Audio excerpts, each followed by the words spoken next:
Hello बच्चों।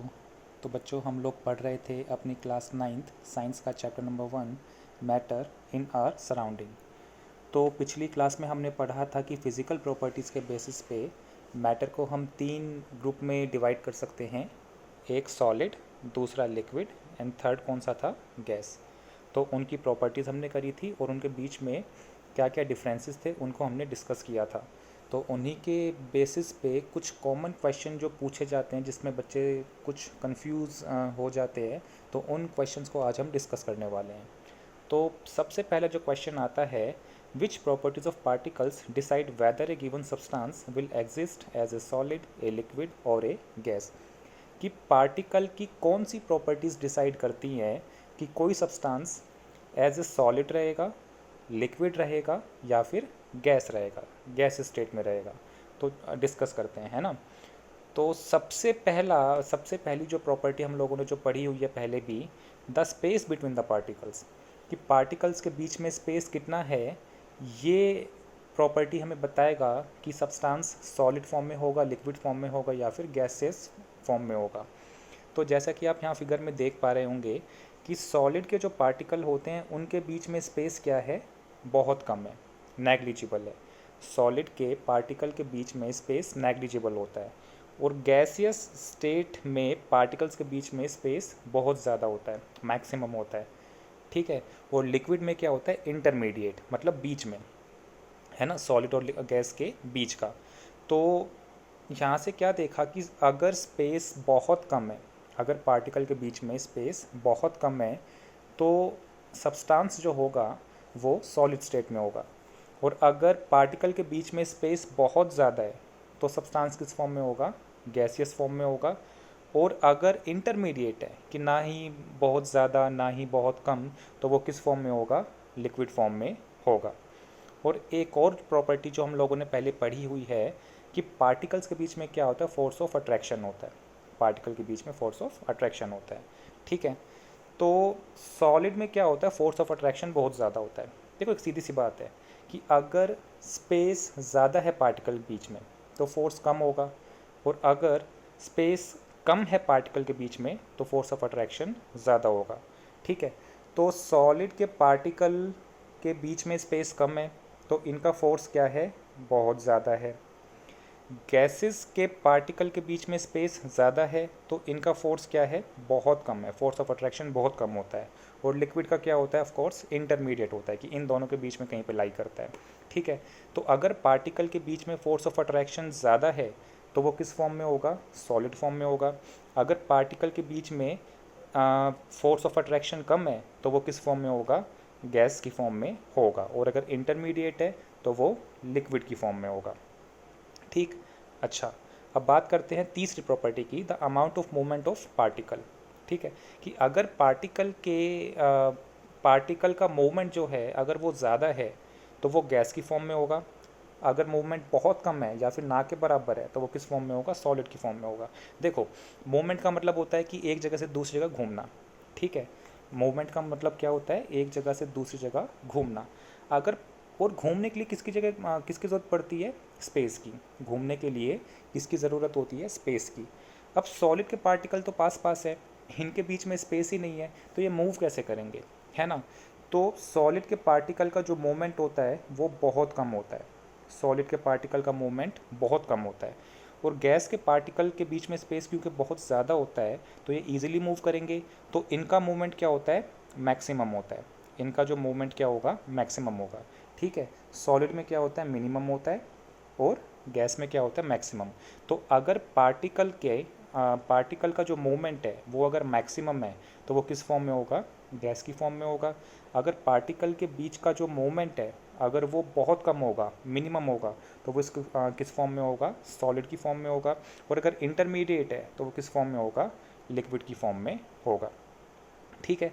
तो ये तीनों प्रॉपर्टी डिसाइड करती हैं कि हमारे पास जो सब्सटेंस है वो लिक्विड फॉर्म में होगा, सॉलिड फॉर्म में होगा या फिर गैस की फॉर्म में होगा, ठीक है। एक बार फिर से बता देता हूँ, अगर स्पेस कम है तो वो सॉलिड की फॉर्म में होगा, अगर स्पेस ज़्यादा है तो वो गैस की फॉर्म में होगा, अगर इंटरमीडिएट है तो वो लिक्विड की फॉर्म में होगा, ठीक है। उसके बाद फोर्स ऑफ अट्रैक्शन की बात आती है। अगर फोर्स ऑफ अट्रैक्शन ज़्यादा है तो वो सॉलिड की फॉर्म में होगा, अगर फोर्स ऑफ अट्रैक्शन कम है तो वो गैस की फॉर्म में होगा, और अगर फोर्स ऑफ अट्रैक्शन इंटरमीडिएट है तो वो लिक्विड की फॉर्म में होगा। ठीक है। और थर्ड प्रॉपर्टी हमने पढ़ी है क्या, कि अगर मोमेंट मिनिमम है, बहुत कम है, तो वो किस फॉर्म में होगा, सॉलिड की फॉर्म में होगा। अगर मोमेंट मैक्सिमम है, बहुत ज़्यादा है, तो वो गैस की फॉर्म में होगा, और अगर इंटरमीडिएट है तो वो लिक्विड की फॉर्म में होगा। ठीक है। अच्छा, अगला क्वेश्चन देखते हैं। तो अगला क्वेश्चन है कि a rubber band changes its shape on stretching, then why do we call it a solid. कि अच्छा, एक प्रॉपर्टी हम लोगों ने पढ़ी थी कि सॉलिड की जो शेप होती है वो फिक्स होती है ना। ये हमने जब अपनी पिछली क्लास में डिस्कस किया था, प्रॉपर्टी जब डिस्कस की थी, तो उसमें एक प्रॉपर्टी हमने पढ़ी थी, सॉलिड हैज़ फिक्स्ड शेप, कि उनकी शेप क्या होती है, फिक्स होती है। तो अगर शेप फिक्स होती है तो रबर बैंड की शेप तो चेंज हो रही है। अगर उसको स्ट्रेच करेंगे, रबर बैंड को अगर स्ट्रेच करते हैं, आप सभी ने देखा होगा, अगर रबर बैंड को स्ट्रेच किया जाए तो उसकी शेप चेंज हो जाती है। तो अगर शेप चेंज हो रही है तो उसको सॉलिड क्यों बोला जा रहा है, उसको सॉलिड क्यों बोला जा रहा है। ठीक है, चलो एक बार इसका आंसर देख लेते हैं, फिर डिस्कस करते हैं क्या है। ये rubber band is considered a solid because it changes shape under the action of force, and when the force is removed it regains its original shape. ठीक है।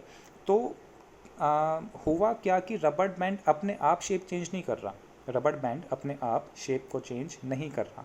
हम क्या कर रहे हैं, जब उसको स्ट्रेच कर रहे हैं, जब उसको खींच रहे हैं, तो उसके ऊपर फोर्स लगा रहे हैं, उसके ऊपर फोर्स लगा रहे हैं। ठीक है।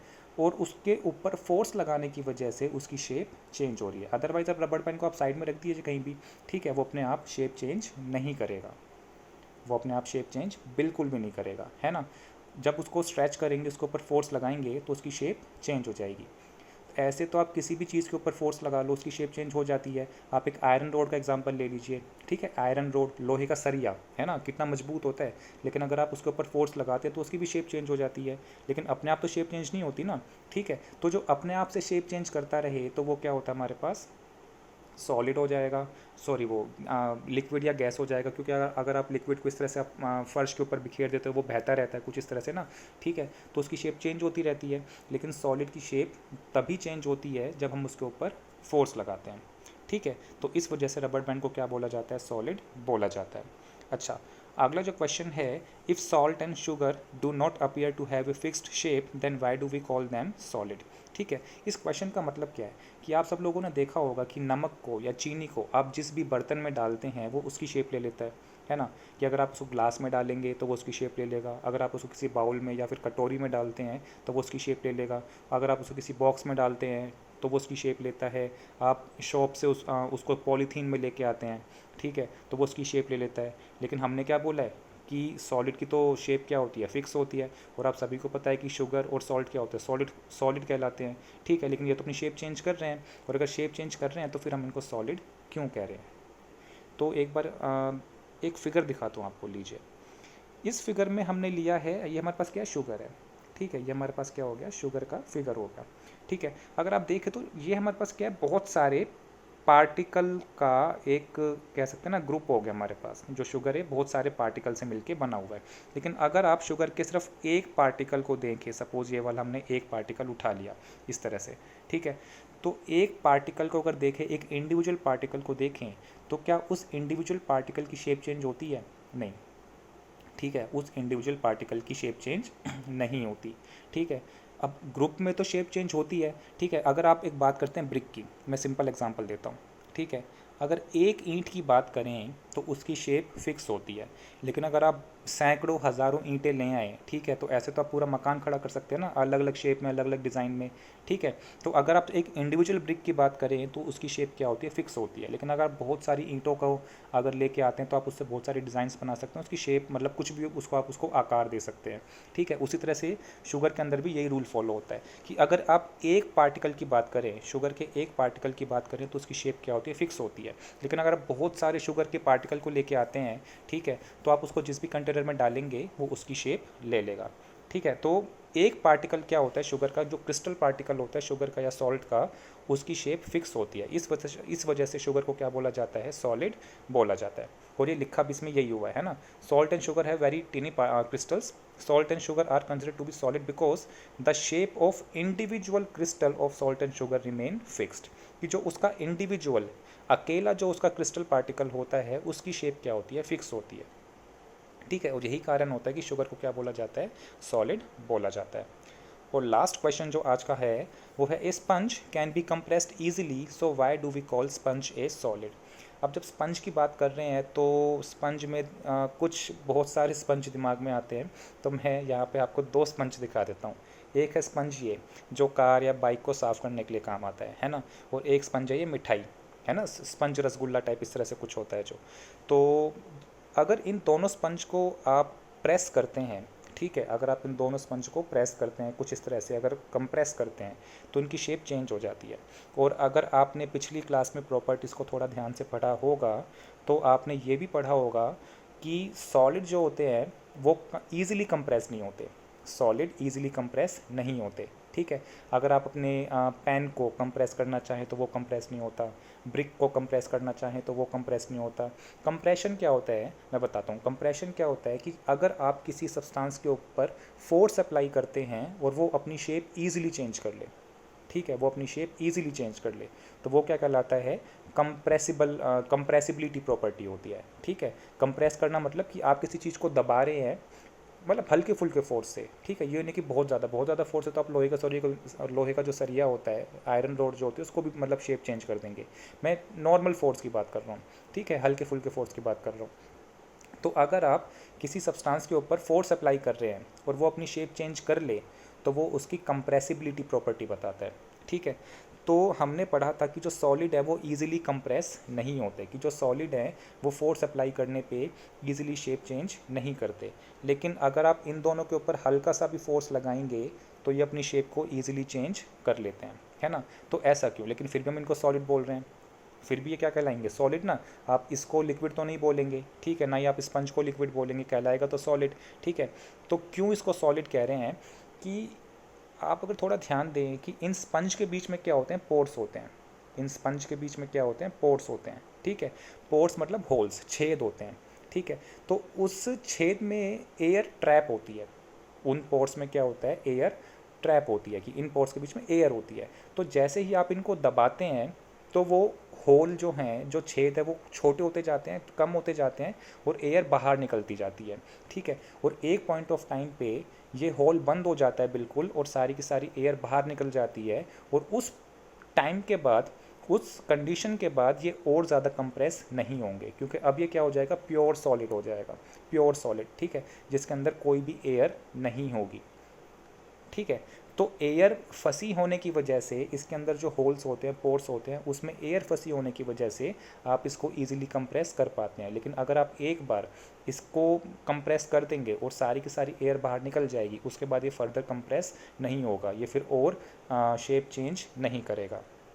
तो यही कारण है स्पंज को सॉलिड इसलिए बोला जाता है। अगर मैं उस एयर को अवॉइड कर दूं एक बार तो स्पंज क्या हो जाएगा, सॉलिड हो जाएगा। और यही इसका आंसर भी, आंसर देख लेते हैं ना। A sponge is considered solid because its compressibility is due to the presence of minute pores in it which are filled with air, ठीक है। तो इसकी जो कंप्रेसिबिलिटी है वो उसके अंदर जो पोर्स में एयर होती है उसकी वजह से है, ठीक है। तो इस वजह से, और जब आप इसको मतलब कंप्रेस करते हैं तो वो एयर क्या होता है, बाहर निकल जाती है, उसके बाद वो कंप्रेस नहीं होता। और इसी वजह से क्या होता है, जो स्पंज होता है हाईली कंप्रेसिबल होता है और उस एयर की वजह से कंप्रेसिबल होता है, अदरवाइज स्पंज क्या है, सॉलिड होता है, ठीक है। तो आपको ये चारों क्वेश्चन अपनी नोटबुक में नोट करने हैं, ठीक है। और आज के लिए बस इतना ही। Thanks for watching, bye bye.